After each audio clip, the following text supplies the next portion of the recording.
Long, long ago, after the great flood had covered the earth and Noah and his family had begun rebuilding life again, humanity slowly started spreading across the land. At that time, every person on earth spoke the same language. There were no misunderstandings, no confusion, no barriers in communication. Everyone could understand one another perfectly, and work together easily.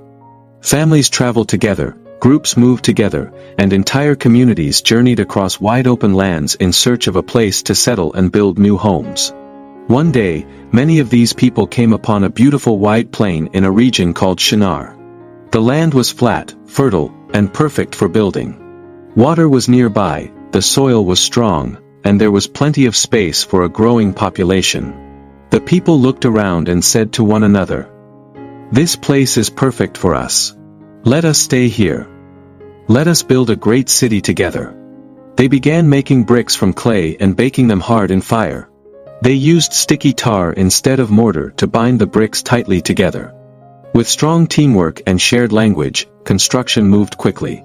Soon, their dreams grew bigger. Someone said, "Why stop with houses and streets? Let us build a tower. A tower so tall that it reaches the sky itself." Others excitedly agreed. "Yes. A tower that reaches the heavens. A tower that will make us famous, powerful, unforgettable." They believed this tower would give them a great name. They wanted the world to admire them. They wanted to prove how strong and intelligent they were. Deep inside their hearts, pride began to grow quietly. Instead of honoring God who had saved humanity from the flood, they began trusting their own strength. They were no longer asking, "What does God want us to do?" They were asking, "How great can we become?" Brick after brick, the tower grew higher. Workers shouted instructions confidently. Laughter filled the air. Everyone felt proud of what they were creating. From far away, the tower already looked impressive. It reached higher and higher into the sky, like a finger pointing toward heaven. But God was watching. God came down to see the city and the tower the people were building. He saw their hearts, not just their buildings. God noticed that the people were becoming proud. They believed nothing could stop them. They were beginning to rely on their own power instead of trusting Him. God knew something dangerous was growing inside their unity: pride without humility, ambition without wisdom, strength without obedience. God said, "Look. They are one people with one language. Nothing they plan will be impossible for them. But their hearts are turning away from me." God did not want humanity to destroy itself through arrogance and self-glory. So God chose a surprising solution. Instead of breaking the tower, instead of destroying the city, God gently confused their language. Suddenly, workers could no longer understand one another. A man called out for more bricks, but the other man heard nonsense sounds. A woman gave instructions, but the workers looked confused and puzzled. Arguments broke out. Frustration grew. Fear and confusion spread everywhere. People tried to explain, but their words no longer matched. The beautiful teamwork disappeared. Construction stopped completely. The tower that once echoed with laughter and pride became silent. The people realized they could no longer live and work together the same way. Groups separated based on the languages they could understand. Families traveled in different directions. Communities scattered across the earth, just as God intended humanity to spread and fill the world. The unfinished tower stood behind as a reminder.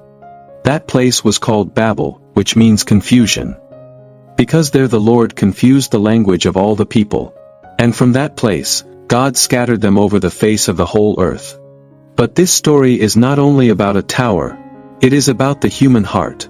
Sometimes, when everything is going well, when success comes easily, when people praise us, pride quietly sneaks in. We begin to believe we don't need God anymore. We begin to trust our own plans more than His guidance. We begin chasing fame, power, recognition, and control. And often, God lovingly steps in to slow us down. Not to punish us, but to protect us. Think about this: when God or our parents stop us from doing something we really want to do, it can feel unfair. It can feel disappointing. It can even feel painful. But God and loving parents see dangers that we cannot see. Noah and his family may have felt uncomfortable inside the ark for many days, but God was protecting them from destruction outside. The people of Babel may have felt frustrated when they had to leave their city and separate from each other. But God was protecting them from pride leading to spiritual destruction. Sometimes, what feels like a delay is actually divine protection. Sometimes, what feels like confusion is actually God redirecting our future. Sometimes, what feels like loss is actually God saving us from something far worse. So ask yourself today, is there something you really want to do, but God or your parents are stopping you? Is there a door that feels closed? Is there a plan that didn't work out the way you expected? Instead of getting angry or discouraged, pause and pray. Ask God, Lord, what are you protecting me from? What lesson are you teaching me? What better path are you preparing for me? Because God never blocks a road without opening a safer and wiser one ahead. Trust His timing, trust His wisdom. And remember, true greatness comes not from building towers for our own glory, but from walking humbly with God.